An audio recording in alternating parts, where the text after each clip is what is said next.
Salut les Tarmakiens. Je scrollais sur mon Insta quand j'ai vu que le rappeur américain Saucy Santana a signé en major. Je me suis posé des questions sur la place qu'occupent les artistes queer dans le rap. Parce que oui, cette signature est à la fois douce, mais quand même amère. Elle soulève un manque de représentativité du rap queer dans le paysage mainstream, mais elle montre aussi des failles. Lesquelles?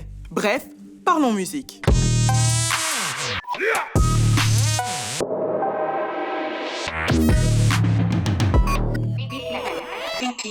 Le rap-jeu s'appuie sur des codes virils, ce n'est un secret pour personne. Et même si on a vu une flopée d'artistes ou de styles différents arriver sur le devant de la scène, c'est flagrant que les artistes queer sont peu représentés. Bien sûr qu'on peut citer Lil Nas X, qui est un jeune homme homosexuel noir au sommet de sa carrière et qui porte en quelque sorte toute la communauté LGBT+.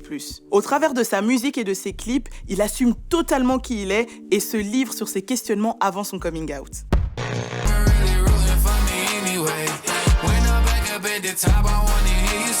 C'est assez exceptionnel dans le rap-jeu moderne, même si on peut avoir l'impression que ça devient commun avec des Frank Ocean ou Young M.A.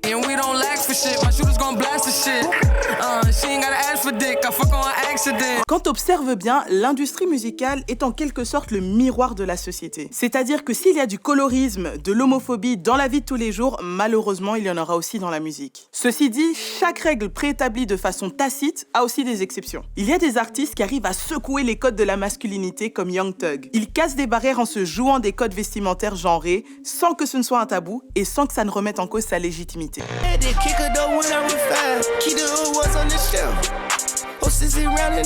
Indirectement, ça pose aussi la question de qui a le droit de faire ou de dire ce qu'il veut comme il l'entend. Pour rééquilibrer les choses, une piste serait de rendre l'accès aux playlists sur les plateformes de streaming plus facile. La journaliste indépendante Dolores Baquela explique qu'avant même de laisser un accès aux rappeurs queer dans les playlists, on va surexaminer leur potentiel et en définir la crédibilité.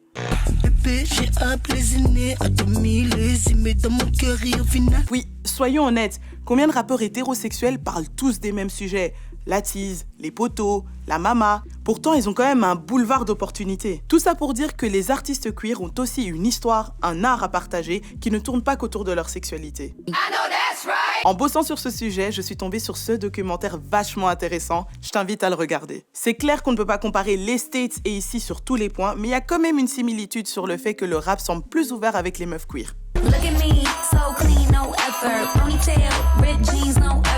Par exemple, une artiste comme Lala & Ace va peut-être plus facilement recevoir des demandes de collab parce que la carte de la virilité liée au game reste intacte.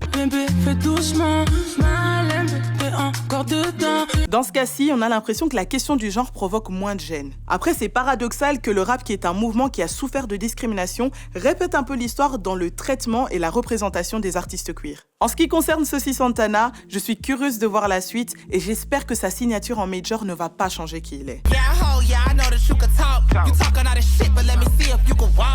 Il s'est construit un public en indépendant, donc c'est impératif qu'il garde le contrôle sur sa musique pour continuer de se développer. Vers l'infini et au-delà. Bref, même si les labels cherchent naturellement à trouver leurs intérêts, il faut ouvrir le marché du rap aux artistes queer sans les marginaliser. Et laisser le public porter les titres ou pas. Pour moi, il y aura toujours un public pour tous les styles, même les plus niches. Mais pour que ça marche, il faut investir dans ses talents. Comme on dit, il n'y a pas de fumée sans feu. Les artistes queer ont avant tout des choses à raconter avant qu'ils ne soient gays. Leur sexualité ne doit pas être un frein à l'écoute. On aime le rap pour le rap et pas parce qu'il est hétéro, bi ou gay. Donc tout ça, c'est un faux débat. Mais le vrai travail va commencer par nous, les consommateurs. Puis pour être honnête, je ne peux pas juste déballer ce qui cloche sans l'appliquer ensuite. Alors si tu connais des artistes rap queer trop chauds, tag-les en commentaire pour qu'on les découvre ensemble. C'est la fin de ce BPM, on se revoit très vite pour un prochain épisode. Prends soin de toi et bien sûr, vive la musicologie! T'en as pas eu assez? Abonne-toi à la chaîne Tarmac, on a fait une super playlist Bref Parlons Musique, comme ça t'auras plein d'épisodes. Allez, bisous!